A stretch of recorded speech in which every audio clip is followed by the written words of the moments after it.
Welcome back to the Cool Lifting Podcast. I'm your host Theo, and this is your co-host Eric. And today we have a fragrance review. Yes. We'll be comparing Louis Vuitton's Pacific Chill with Rayhan Aura. Pacific Aura. Pacific Aura, my bad. They copied the name too. Yeah. So this is a clone of this one. So I guess we'll be seeing how. Yeah, I smelled both because you let me. Yeah, true. Borrow some, but this one's a lot more minty right off the bat. You'll see. Okay, so this one has more of that candy, citrusy opening. Do you smell the mint? I do. Yeah. But it goes away pretty soon. Yeah. And then all of it goes away an hour later because this does not last at all. You're better off spending $400. So I didn't burn a hole in my pocket, I would say. No, I don't think this is really worth it just because it doesn't last. Yeah. And as Jeremy Fragrance says, it's not long lasting. Yeah. It's not good. So this is my favorite summer fragrance. It is a pretty good Yeah. summer fragrance. Yeah. Yeah. Oh, this cap is very plasticky. That's all right. But after the mintiness, it pretty much smells the same. Yeah. But then it dies down, so it's like, what's the point? Yeah. You're Okay. trying to. Did it dry yeah. down yet? Yeah. I think it's The gonna mint is pretty strong at the beginning. Yeah. This is definitely really close. I would say like 85% similar. I was thinking of getting more Rayhan stuff, but with seeing how long this one lasts, I'm pretty. Yeah. I don't want to give him more money. So let's give Louis Vuitton some money instead. Yeah. No big deal. You can get like 3 of those for one of these. Yeah, Theo's got the cool ones. I've got the I got the Amazon ones. All right. But, okay, Thanks for onto the episode. Yeah. Today's episode topic actually is mastering efficiency. I feel like I get this question a lot, actually. Like, I get the question a lot of how do I become more efficient when someone's already pretty close to being there? yeah, right.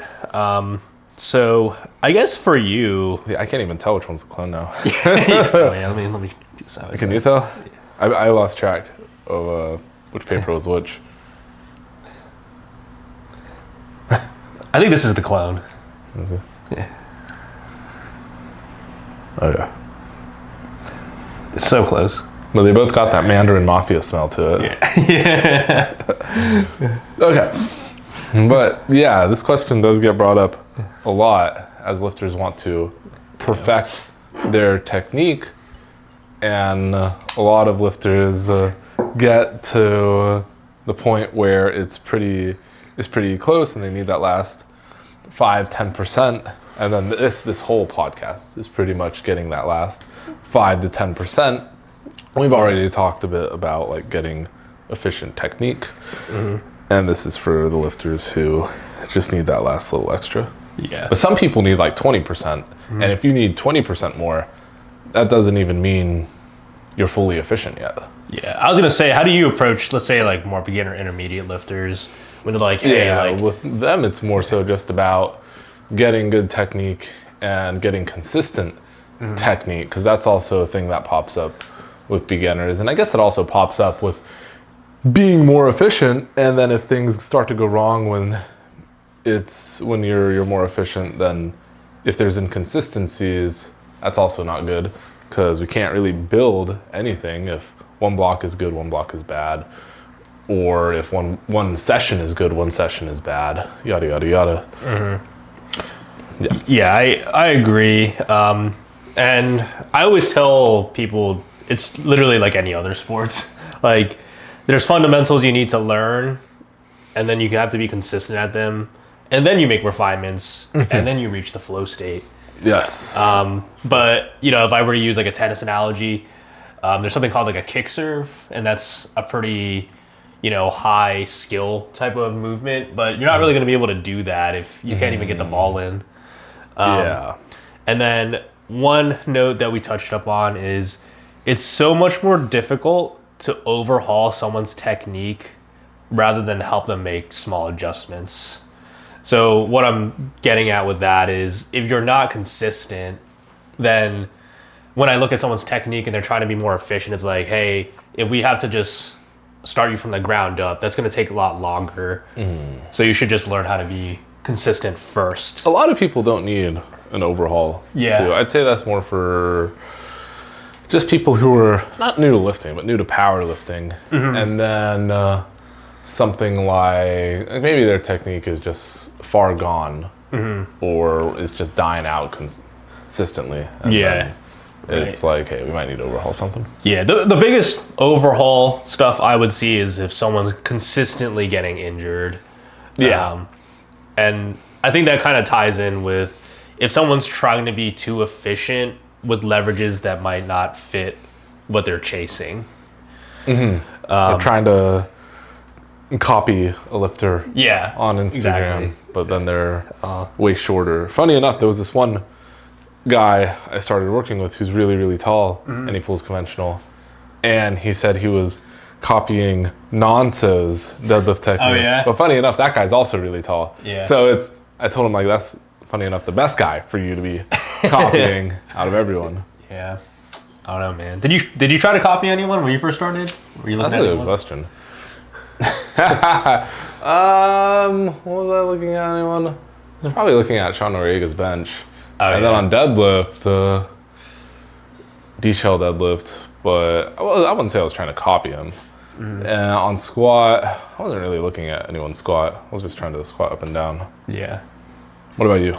I think for squat, it was more or less the same. Just try to squat up and down. Maybe Russ, I feel like I have a pretty upright squat like he does.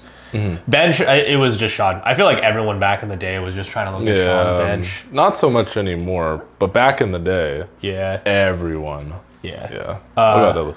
Deadlift, the Korean hold. Bro, that's what I was thinking. Well, you also got coached by him in the past, so in a way, that's like there's that extra layer too. But then in the future, it became more of the other Asian powerlifters, to be honest. Like the ones that would always appear on my feed and then be like pulling like 700. Pug the goat. Yeah, like I was like, dang, I gotta add that wiggle in. Yeah. Yeah, now I try. You got to add that thoracic rounding. Yeah, thoracic. Yeah, no one's gonna know that reference. But now I just try and copy my old technique or my old lifting videos of when training was going well. I wouldn't say I really copy anyone nowadays. Yeah. When was the last time have you made any big changes to your technique in the last year? Like, My toes, I won't even say my toes, but yeah, my toes aren't as pointed out on deadlift anymore. Yeah. On squat, I went wide for a little bit. That was a while back, but I went wide for a little bit. That was a mistake. I was like going in a big circle.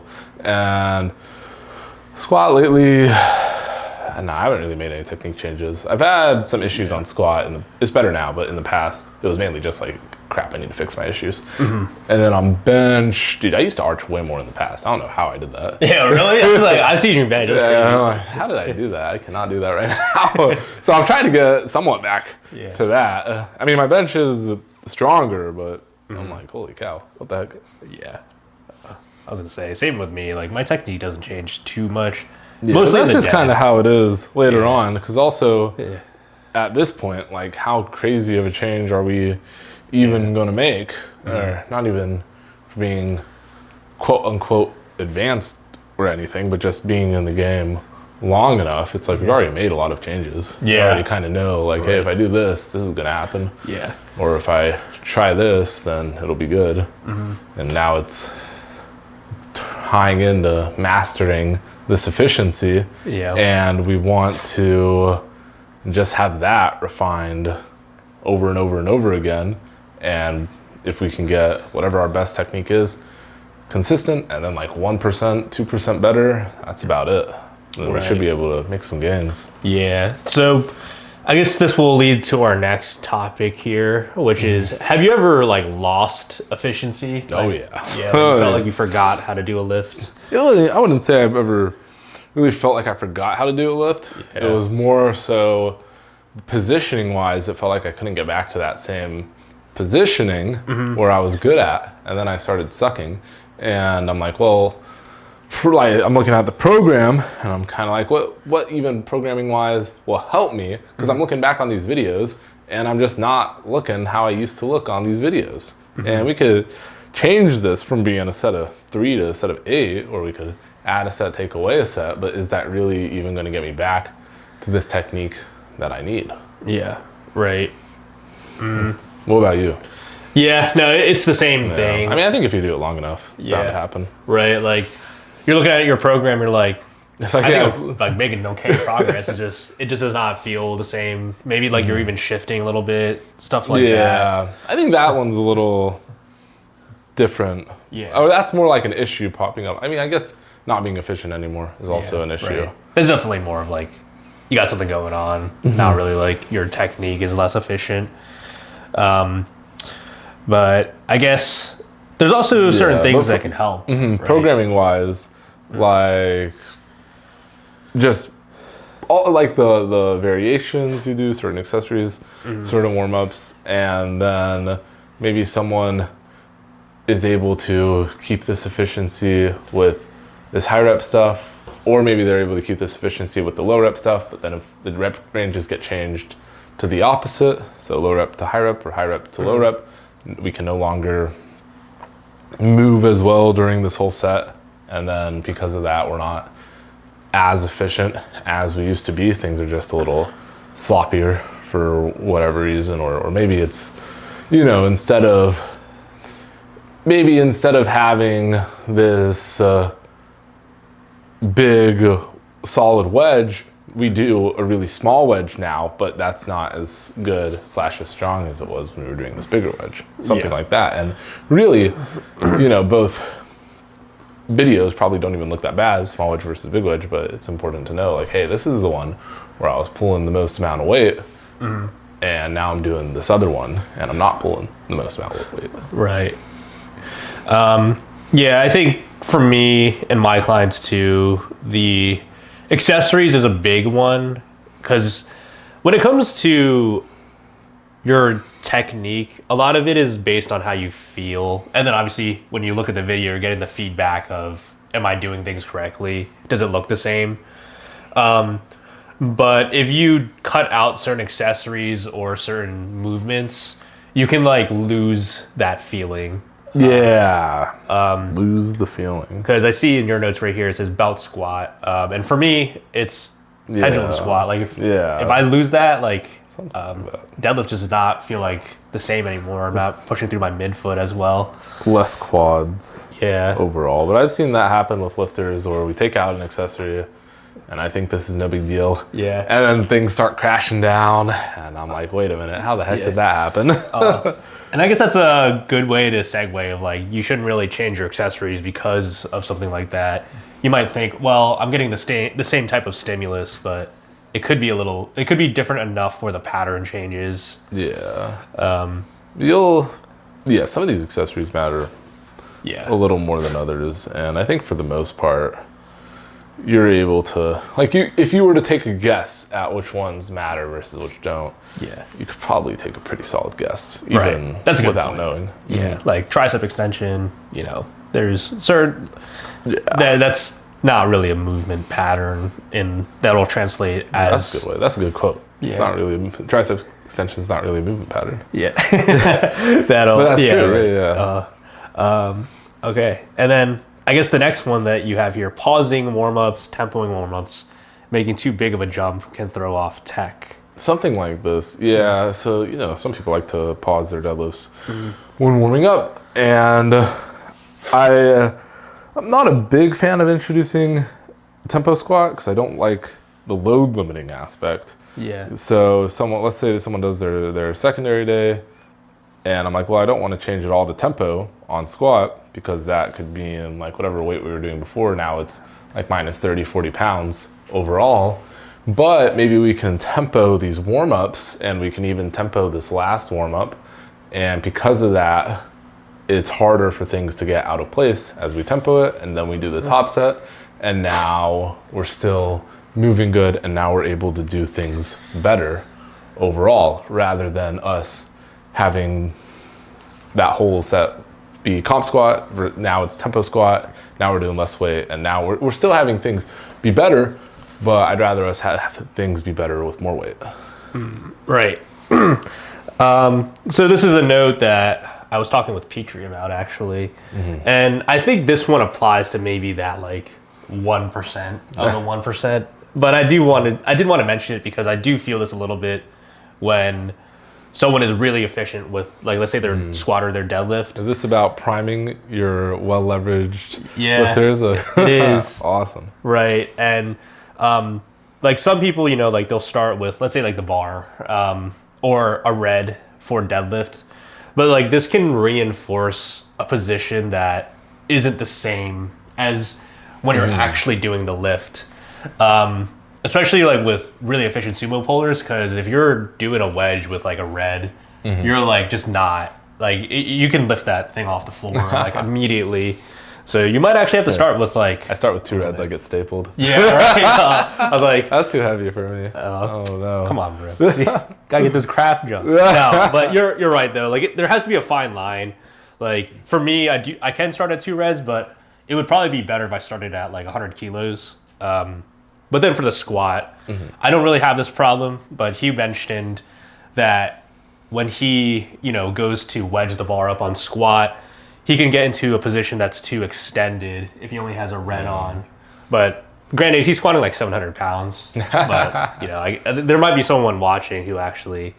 Hey, we got one guy. We got one guy around there. So like starting a little bit heavier could actually be better, make your technique feel a bit more efficient, but not too heavy. Yeah, I mean, I don't do the bar on squat. Yeah. So in a way, it's kind of like that. I just start with a red, and whenever I would do the bar, it just wouldn't feel like much because it's the bar. I gotcha. And then also it would feel harder to get things in position just because there's no weight holding anything down. Or like on bench, I start with a red as well. And I used to do the bar for a little bit, but I still don't feel like it does a crazy amount. But something I'll see is like, let's say someone's top set is at 500. Then maybe they'll do, let's say they're doing like a week 4 at 500, and they do 1 red for their jumps, 1 red, 2 red, 3 red, 4 red, 485, and then they do plus 7.5 to 501. That's what I mean when I say like that can mess with efficiency, because that's just, it's like we're doing a 100-pound jump, and then we're doing a 15-pound jump to our top. Yeah. And it's like, hey, this wedge is probably gonna get a little thrown off on this 485 just because like it's still a lot of weight for this lifter, for this individual. Yeah, agreed. I know exactly what you're talking about. I do see that a lot. I see that a lot. Yeah. I've done this too in the past by accident. Like I thought that was I was that guy, but I wasn't. And then I was like, man, I should have took another warm up. I've done something like that, like 1, 2, 3, 4, and then whatever the weight was for the single. Yeah. And I'm like, oh man, I'm like, crap. I was on a time limit, but man, I shouldn't have done that. Should have just been late to whatever it was. You just took the extra. After it was, yeah. That's funny. Okay, so I think that kind of wraps up when things could go wrong, I guess. Like you feel like you had a loss. I've had lifters have it go wrong, and it's definitely, it's just interesting. It's like the really small things matter for something like this, but for a beginner lifter, they probably aren't super crazy overly efficient. They probably have like really good technique, or they're efficient, and just keeping all that is a lot easier. And the grass is not always greener on this side. Yeah, true. It's funny, when I got sick last month and I came back to deadlift, like I felt like I didn't know how to deadlift. And then I got sick again. And I was like, oh, I remembered. But I think the second time I got sick, I was able to be more mobile through the day. So I was able to open like a lot easier.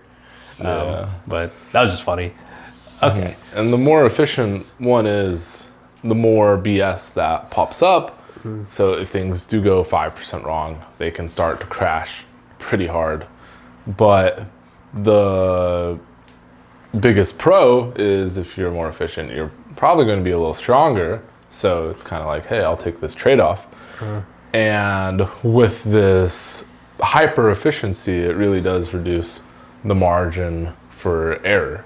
And with some of my hyper efficient lifters, like we'd move an accessory around or we wouldn't push it as hard and then the technique would crash, or we'd use a different bar on deadlift and then things would not be the same at all. Or let's say just some change technique wise would be made, or maybe they'll say, maybe you'll say like, hey, I want to try this instead of doing this, and it's like, well, this old tech is like what got you really strong. Yeah, right. Agreed.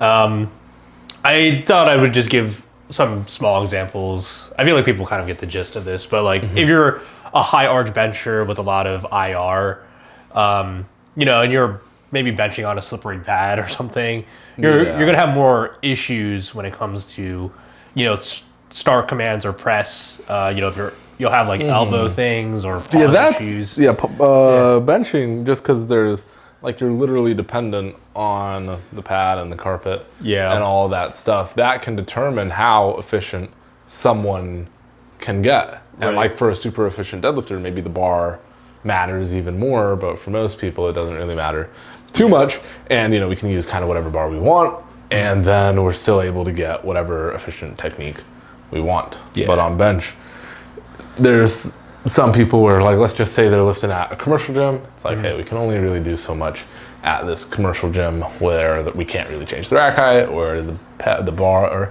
or the pad might be a little too low to the ground, or it might be a little narrow, might be really slippery, right? But if we're training at a powerlifting gym, then it's a lot more likely we will be able to get the efficiency we want.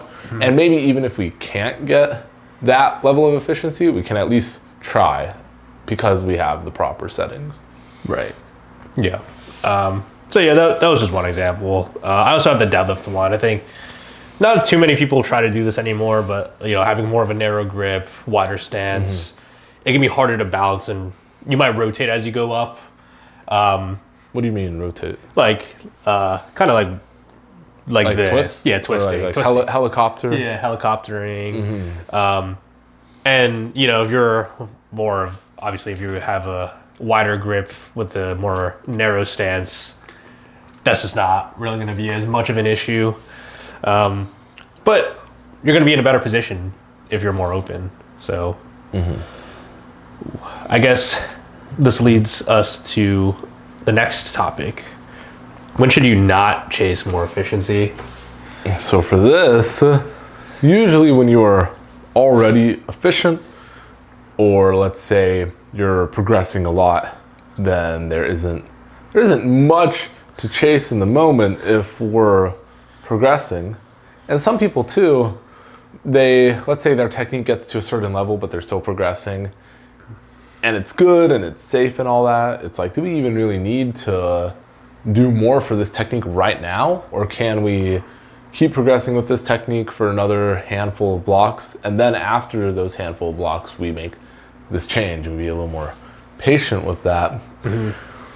Or like, let's say you just aren't progressing, then maybe we do need to chase this efficient technique a little bit more. Yeah. Agreed. I pretty much agree with all of that, because the most common problem I see, well, not maybe the most, but one of the most common problems I see in the gym is when someone's technique is good, they're already lifting well, but then they start chasing this feeling of, does it feel good on this secondary week too?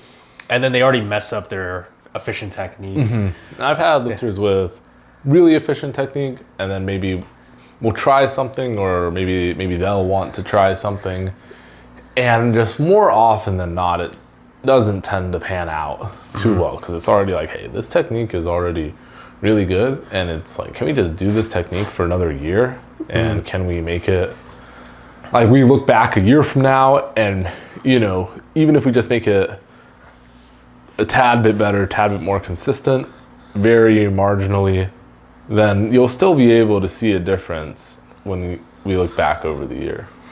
Right. Okay, so how do you tell if someone's efficiency is breaking down in squat, bench, and deadlift? Yeah, so for this, with squat, it ties in with less legs being used, or maybe there is twisting. Because like something like twisting is doing that for a whole rep set Right. is really hard because it gets worse and worse and worse as the reps go on. And then bench, less arch, or for something like this, like maybe we just, for whatever reason, aren't able to get set up well into this pad as we used to, or maybe someone goes to college, right, and then they change gyms, and usually the power lifter that goes to college still is going to a powerlifting gym, but let's say hypothetically they're going to a powerlifting gym and then they switch to a commercial gym during college. That's a very big change. That's like, hey, this bench, I have no idea how efficient we're going to be able to make it now. And then for deadlift, less open, less legs, more back. One of those. And even if, just we're not able to stay on these quads as long for a sumo puller, that can really, really, really make a difference with everything. Yeah. Right. I think this one's like a little bit hard to explain without the visuals, but hopefully you're getting it. But you can usually tell, like what you're saying after the sessions, like, hey, with squat and deadlift, my lower back is a lot more taxed than it usually would be with like X load. Yeah, you can tell through that, and sometimes you can just scroll back and look at an old PR you hit. Yeah. And then you're like, wait a minute, how, like this technique looks so good, and my technique now doesn't look bad, but it looks okay. It doesn't look as good as this used to look. Yeah. And then something else is you might have to start recording from different angles, because if you feel like it's getting lost, but you're always recording from, like, let's say that 45-degree front angle. Yeah. Or like the side angle. Or like one of those down angles for sumo, where it makes everything look upright and pretty. Right. But then you record it on a tripod around your chest level, and then it's like, whoa, I'm way more rounded than I thought. But I gotta look like I'm 6'5". Yeah, but like filming from different angles is really important if you feel like it's starting to happen.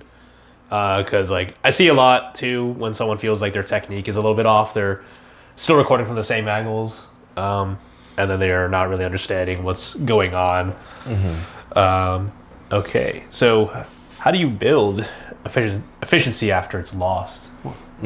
So losing something like this it's likely to happen if you power lift long enough for whatever reason. And I've seen people lose stuff because they get a job and they're more stiff now, or they go to a different gym. Maybe they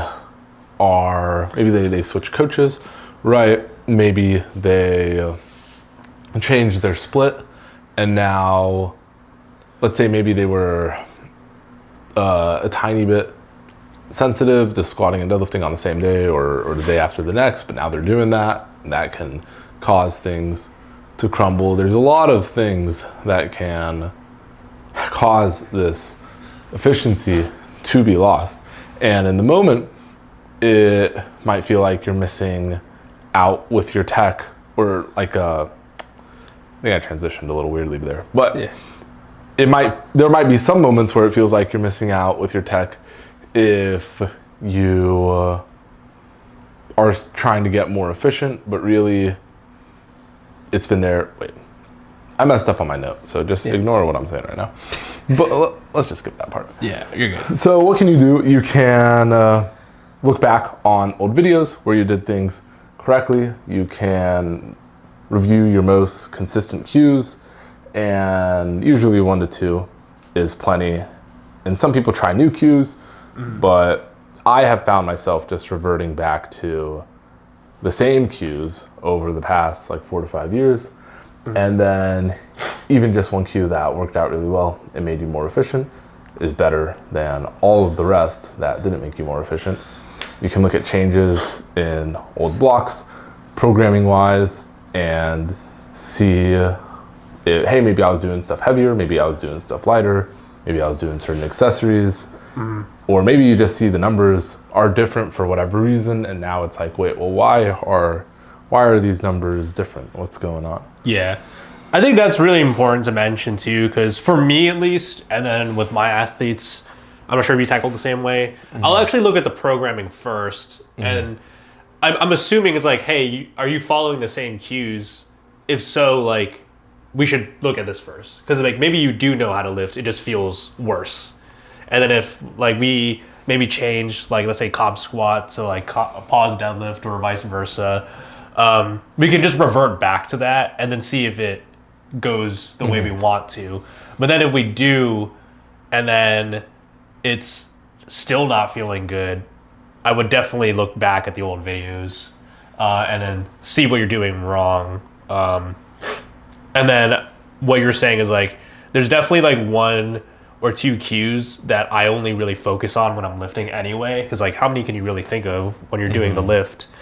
And when you're trying to progress your technique, it's very common to just do 1 cue. You kind of master it and then try to move on to the next one. But then like sometimes it's like, maybe you should go back. That can take away from the other cue. Maybe it's slightly different for whatever reason. Maybe it's literally the exact opposite of the cue you were doing before. Yeah. And now we're doing the exact opposite on our technique, and now it's showing pretty hard. And I see that a lot on deadlifts with wedging, because I feel like everyone nowadays is trying to get this like pretty looking deadlift.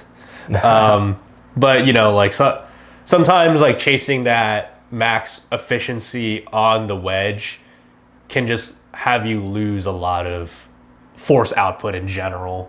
And we talked about this before. Yeah, there was this one clip I saw. I have no idea who it is, but it was just some guy who did some deadlift out of meet, and he put like all his first, second, and third, and he was super open, and then he goes to deadlift, and then he sits back into it like crazy, and it comes off the ground, sure, but with just how that was, it was kind of like he was becoming too efficient to where things weren't moving, and now in a way he's accidentally become inefficient, like human forklift style. But he was so upright to where the center of mass was just like all the way in the back now. Definitely not balanced. Yeah, it's not balanced now. Like crash and burn. Yeah. Then I have some notes here for, I guess it kind of relates to the topic we were talking about before. One small thing to consider too is if you had rapid weight gain or weight loss, potentially changing your leverages. That's happened to me before. Like, especially if you have like, let's say not a prong belt, a lever belt for something like deadlift or squat, it can feel a lot different if you just like gained a lot of weight at once. And then I already mentioned this before, but like even just going up or down a weight class as well. And maybe someone's squat leverages, if they're super high in a weight class, it's a little better because they got a little stomach to push against this belt. But now as they go down a weight class, there's a little bit less of that, and that does tie in with leverages. For the deadlift leverages, usually if someone goes down a weight class, it's fine. I'd say for the most part, as long as someone isn't, I don't want to say fat, but that's kind of the only word I can think of. As long as someone isn't fat and then they go up weight class, then their deadlift will be fine. Right. Respectfully. And then for bench, maybe like the lighter people can arch a little more.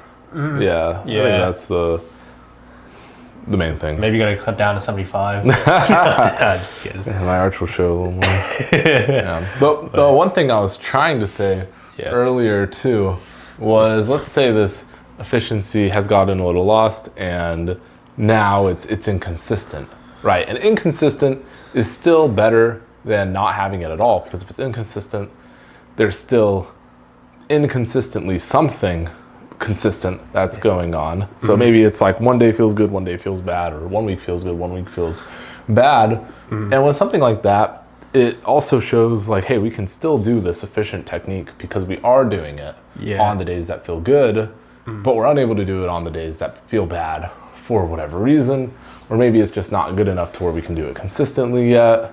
But when that happens, I like to just remind the athlete, like, hey, you did this like 3 days ago. I need you to do it again next time. Yeah, I agree, because if it's inconsistent, it's showing that there is some top end that needs to be, like a skill that needs to be developed, and you're headed in the right direction. And that might take like a couple of meets for you to be like, hey, maybe it's not translating over to the platform, so therefore we shouldn't do it. Some of this stuff too is like, it's easy to just not even know this is happening, because if the technique looks a tiny bit off, it looks the same for the most part. But then let's say we really start to lose the efficiency we once had, then it really looks off if we look back at videos from like 4 to 6 months ago. Now it's like, wow, this really is a night and day difference. And now we need to go back to this old technique. But stuff like this can slowly creep up upon you. Right. Okay. So I think that kind of covers a lot of what we wanted to talk about. Was there anything else you wanted to cover? I think the biggest thing is just when you're really, really efficient, do everything you can to keep it.